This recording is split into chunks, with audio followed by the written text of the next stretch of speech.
A few years ago, Kevin Kelly, the executive editor at Wired, wrote this interesting article where he talked about digitizing the whole world.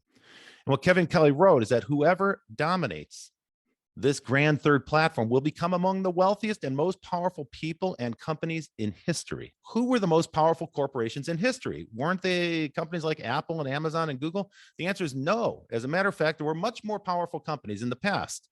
They were the very first modern multinational corporations, the first venture traded companies, the first publicly traded stocks, and the first global trading firms. Of course, what I'm referring to is the United Dutch East India Company and the British East India Company. For about 400 years, these companies dominated about a quarter of the Earth's surface. They colonized it. They had a very simple business model: invade other countries, take over the entire population, the entire society, economy, and the nation, subjugate it, and manage it for profit. For 200 years, 17 men in Amsterdam dictated what happened to millions of people in East Asia. The Dutch East India Company was the first company to go public, and in fact, they created the Amsterdam stock market to make that public trade possible.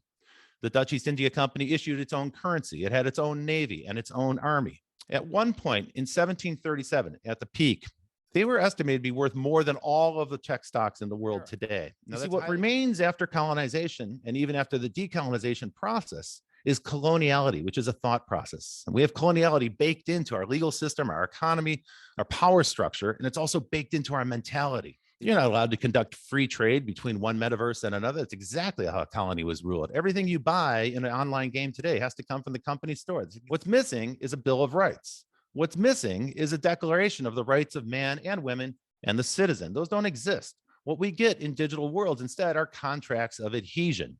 The core issue is that in a for-profit virtual world, we are subjects. We are not citizens. What Web3 promises is societies are built on open source software where there's no hierarchy, where the world is owned by the community and managed by the community. It's accessible to anyone. You can come and go as you please.